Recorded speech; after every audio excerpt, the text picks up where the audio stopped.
Comment adapter ses entraînements lorsqu'on est malade? Donc, dans cette vidéo, je vous explique les signes à surveiller ainsi que les consignes à suivre pour adapter son entraînement lorsqu'on est malade. Avant de commencer, je me présente. Mon nom, c'est Caroline Venn.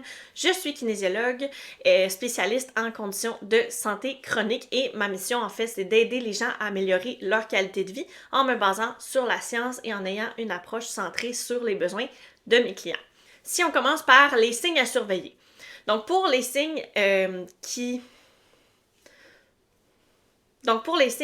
font en sorte que je ne vais pas m'entraîner aujourd'hui, on aurait la fièvre, on aurait les nausées et vomissements, puis finalement la fatigue extrême. Donc, une fatigue qui fait en sorte qu'on a vraiment beaucoup de difficultés à faire nos activités de la vie de tous les jours. Donc, se lever, aller à la salle de bain, se doucher, s'habiller, c'est très, très difficile parce qu'on est trop fatigué. Bien là, à ce moment-là, on laisse tomber l'activité physique pour ces journées-là. Ensuite, pour les signes à surveiller qui font en sorte qu'on va adapter notre entraînement cette journée-là, on aurait la toux, la fatigue ainsi que les courbatures. Donc, si je tousse un peu, je me sens fatiguée, mais je suis quand même capable là, de faire mes activités de la vie de tous les jours. Puis, j'ai quelques courbatures en lien avec ma grippe, mon rhume, peu importe, mais sans plus. Je suis quand même capable de fonctionner dans ma vie de tous les jours. Donc, les adaptations que je vais faire à mon entraînement, ce serait de commencer par diminuer l'intensité des efforts prévus. Si j'avais prévu aller courir, ben peut-être que je vais aller marcher à la place. Si j'avais prévu faire une séance de musculation avec des gros poids, je vais peut-être prendre la moitié des charges que j'avais prévues. Ensuite de ça, je vais diminuer la durée possiblement de mes activités. Si j'avais prévu aller marcher une demi-heure, peut-être que je pourrais faire 15 minutes à la place. Puis, on va essayer de séparer nos activités, si possible, en plusieurs séances dans la journée. Donc, plusieurs petites marches, plusieurs séances d'étirement. On peut faire un mix de toutes ces solutions-là, mais au final, on veut raccourcir un petit peu nos efforts là, pour pas qu'on hypothèque le restant de la journée par cette dépense énergétique-là qui est l'activité physique. Ensuite, ben c'est sûr qu'on recommande d'aller marcher, de faire de l'activité physique à haute intensité parce que ça va nous aider avec notre gestion de notre énergie. Ça va nous aider à combattre le virus qu'on est en train de combattre. Mais encore faut-il doser. Donc, c'est vraiment du cas par cas. Puis au fur et à mesure qu'on évolue dans notre petite maladie, ben ça devrait s'améliorer.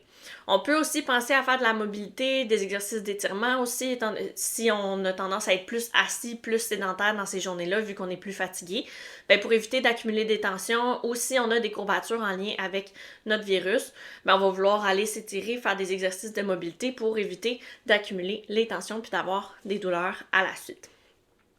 Puis finalement, dernier signe à surveiller, si ça va bien, je ne tousse plus, mais pendant que je marche, pendant que je fais mon effort, je me mets à recommencer à tousser. Mais à ce moment-là, ça veut dire qu'on a poussé trop loin. Donc, c'est un signe qu'il faut s'arrêter ou qu'il faut au moins diminuer l'intensité, diminuer la durée de l'effort qu'on avait prévu, parce qu'on commence à en faire un petit peu trop. Donc, on y va tranquillement. Si on se remet à tousser parce qu'on est en train de marcher trop longtemps, on prend une pause, on peut reprendre plus tard ou on peut s'ajuster pour la prochaine fois qu'on va aller prendre notre marche. Puis à la longue, là, notre endurance devrait revenir tranquillement pas vite. Donc si je résume, il y a des choses à considérer pour ne pas bouger cette journée-là. Ce serait la fièvre, nausées, vomissements et fatigue extrême. Puis sinon, ben dans les autres cas, si on a absence de ces symptômes-là, on peut quand même bouger, mais on va diminuer l'intensité, on va diminuer la durée, puis on va prioriser plusieurs petites séances d'activité dans la journée pour nous permettre d'améliorer notre énergie et de mieux combattre le virus qu'on est en train de combattre. Donc sur ce, ben, j'espère que vous avez apprécié cette vidéo-là. Si c'est le cas, je vous invite à cliquer sur j'aime de la vidéo. Puis si vous pensez à quelqu'un là, qui pourrait apprécier cette vidéo-là, n'hésitez pas à lui partager et à vous abonner à la page YouTube de Diabète Drummondville. Si vous avez des suggestions de prochaines vidéos que vous souhaiteriez voir, écrivez-nous-les en commentaire. Ça nous fait toujours plaisir de les prendre en considération. Puis sinon, ben moi, je vous souhaite de passer une belle journée et on se revoit dans une prochaine vidéo.